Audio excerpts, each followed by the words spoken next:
আসসালামু আলাইকুম এভরিওয়ান। আজকে আমি আপনাদের সাথে কথা বলবো কিভাবে আপনি আপনার স্পিকিং লেভেলটা 5 থেকে 9 এ নিয়ে যেতে পারেন। সেই কারণে আমি আপনাদের জন্য একটা কোয়েশ্চেন সিলেক্ট করছি, like describe a place you like to visit. যখন আমি বেড 5 এর জন্য আনসার দিব, তখন আনসারটা হবে এরকম যে I like to visit park, it's near my house.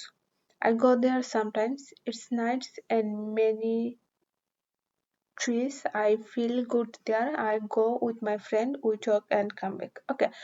এখানে আপনি চিন্তা করেন, এখানে আহ অর্থটা কি দাঁড়াইছে।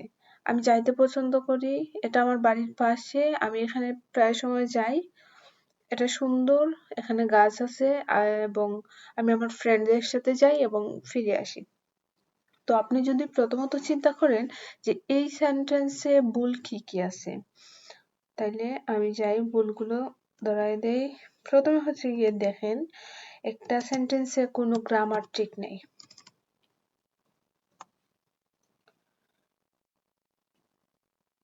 গ্রামার কিছু নাই, নো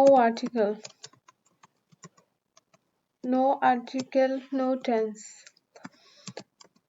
এখন যদি সেন্টেন্সে কোনো ভ্যারাইটি না থাকে, তাহলে কি তোমাকে কোনো পয়েন্ট দিবে? এটা কি লাভ হবে? তারপর হচ্ছে গিয়ে শর্ট,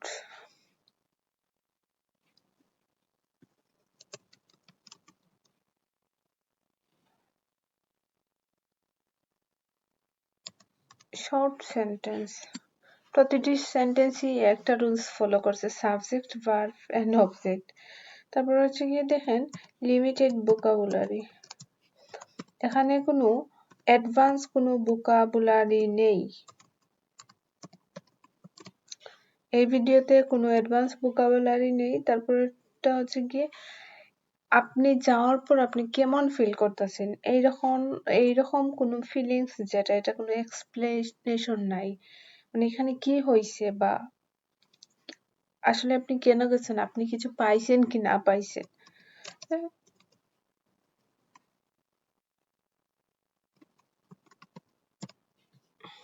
ওকে, এখন আমি চাই আনসার, ব্যান্ড স্কোর 9 এর জন্য আনসারটা কেমন হবে। দেখেন, one of my favorite places to visit is a beautiful park near my home called Dhanmondi lake. একটা সেন্টেন্স, কিন্তু আমি এখানে অনেকগুলো বলছি যে এটা আমার খুব পছন্দের জায়গা এবং বিউটিফুল পার্ক, এটা আবার আমার বাড়ির পাশে, কিন্তু নামটাও আমি এখানে মেনশন করে দিছি। I usually go there in the evening to relax after a visit. আমি এখানে প্রায়ই যাই আমার মনকে একটু রিল্যাক্সেশন দেওয়ার জন্য, সারাটা দিন ব্যস্ততা কাটানোর পর। তারপর দেখুন, to view of the water and the sunset is absolutely stunning and it helps me clear my mind. মানে এই যে প্রাকৃতিক যে সৌন্দর্যটা আছে, এটা কি করে আমার মনটাকে ফ্রেশ করতে সাহায্য করে। I love this place because it's peaceful and full of positive energy. I always come back feeling refreshed. যখন আমি ওই জায়গাটায় যাই, তখন আমি কি করি, যখন ফিরে আসি আমি অলওয়েজ ফ্রেশ এবং রিফ্রেশ হয়ে আসি। তাইলে এখন আমাদের প্রশ্ন হলো, এটা কেন 9 দিবে? প্রথমটা একটু চিন্তা করেন, এটা ছিল ফ্লুয়েন্ট,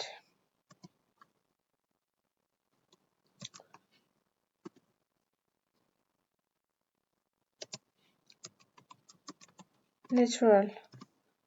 সেকেন্ড ওয়ান হচ্ছে গিয়ে স্ট্রং ভোকাবুলারি, আপনি যে ভোকাবুলারি গুলো ইউজ করছেন এগুলো কিন্তু অনেকটা স্ট্রং ছিল, অনেকটা 9 ব্যান্ডের ভোকাবুলারি ছিল এগুলো, not normal like good or very something like that. Connectors, এই সেন্টেন্সে কিন্তু অনেকগুলো কানেক্টরস ইউজ করা হয়েছে, বিকজ, আফটার, তারপর আবার বলছে যে ইমোশন এন্ড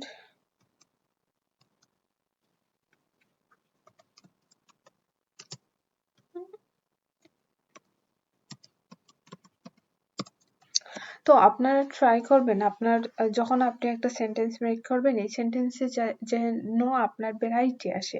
আপনি একটা প্রসেসে সবগুলা সেন্টেন্স মেক করলে দেখা যাবে যে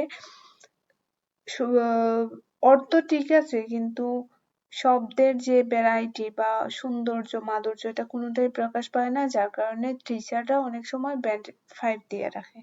তো আপনারা যারা সামনে পরীক্ষা দিবেন আপনাদের স্পিকিং পরীক্ষার সময় ট্রাই করবেন যে কমপক্ষে 2-1টা কানেক্টরস সবসময় এড করার জন্য প্রতিটা প্রশ্নে। Thank you for watching my video. Thank you so much.